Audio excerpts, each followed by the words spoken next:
Olá pessoal, tudo bem? Sou o Thiago Bernini, professor de Química, e nesse vídeo nós vamos falar sobre um caso específico da isomeria plana, que é um caso conhecido como tautomeria ou isomeria dinâmica. Quando a gente fala de tautomeria ou isomeria dinâmica, a gente fala de um caso particular de isomeria de função. Nós estamos falando de um caso onde duas substâncias coexistem em solução aquosa. Nós vamos ter uma reação química onde um composto vai se transformar em outro composto. Observem. Começa aqui com um composto onde a gente tem uma hidroxila ligada a um carbono de ligação dupla, composto que é conhecido por enol. Quando nós temos um enol, nós temos um composto instável, pois ele apresenta um oxigênio, que é um átomo muito eletronegativo, próximo desse parzinho de elétrons da ligação dupla, que é aquela ligação π, aquela ligação mais fraca. Como ele é muito forte, ele consegue deslocar esse par de elétrons para ele, arrancar esse par de elétrons, deslocando ele para fazer uma ligação dupla, e ao fazer isso ele vai passar o hidrogênio dele para o carbono, uma vez que o carbono perdeu uma ligação e precisa se estabilizar. Ao sofrer essa transformação, nós passamos a ter um composto de função orgânica diferente, onde o carbono aqui passa a ficar com 3 hidrogênios, formando um CH3, uma ligação simples com o próximo carbono. Esse carbono agora tem uma ligação dupla com o oxigênio, formando uma carbonila, e está ligado a um hidrogênio. Observem que nós tínhamos um composto da função enol e agora nós temos um composto da função aldeído, uma carbonila ligada com hidrogênio. No momento que ele sofre essa transformação, nós passamos a ter dois compostos diferentes, onde a diferença é a função orgânica.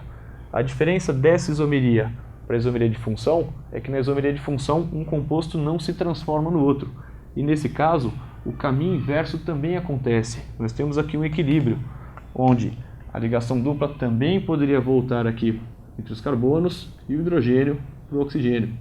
Não é muito comum, é uma coisa mais difícil de acontecer, já que o composto carbonílico é mais estável. Então normalmente a gente deixa uma setinha um pouquinho menor aqui para mostrar que acontece, mas um caso que acontece em menor quantidade. Quando a gente passa a ter então um equilíbrio químico entre enol e aldeído, a gente tem um equilíbrio conhecido aqui na tautomeria como equilíbrio aldo-enólico.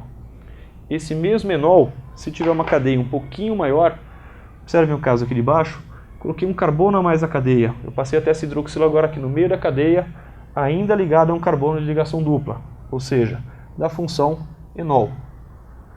Mesmo mecanismo que acontece aqui. Nós temos um átomo muito eletronegativo, deslocando um par de elétrons da ligação π para ele e abrindo mão desse hidrogênio, que passa aqui para o carbono, para estabilizar o carbono que perdeu sua ligação. Mesma transformação que a gente fez aqui em cima, vamos ver o que forma. Passamos a ter um CH3, está ligado com o carbono, que agora tem uma ligação dupla com o oxigênio, e que está ligado ao CH3. Nós passamos a ter um composto que tem uma carbonila localizada entre carbonos, ou seja, um composto da função cetona. Então, nós temos de novo dois compostos diferentes, onde a diferença é a função orgânica. Só que como existe uma reação entre eles, já que o caminho inverso também é permitido, a dupla voltar para os carbonos e o hidrogênio para o oxigênio, nós passamos a ter um equilíbrio, de novo, uma setinha menor no sentido inverso, já que o composto carbonílico é mais estável, mas é uma reação orgânica entre duas funções. É um equilíbrio dinâmico entre duas funções que coexistem em solução aquosa. Nós temos um caso da isomeria dinâmica conhecido como o equilíbrio ceto-enólico. Um equilíbrio aldo-enólico envolveu um enol com um aldeído, um equilíbrio ceto-enólico envolveu uma cetona com um enol. Cuidado para não confundir com a isomeria de função, pois na isomeria de função nós temos dois compostos que não se transformam entre si, são distintos. Já na tautomeria nós temos um equilíbrio químico, ou seja, duas funções que coexistem em solução aquosa. Tudo bem? Espero que vocês tenham entendido. Até a próxima.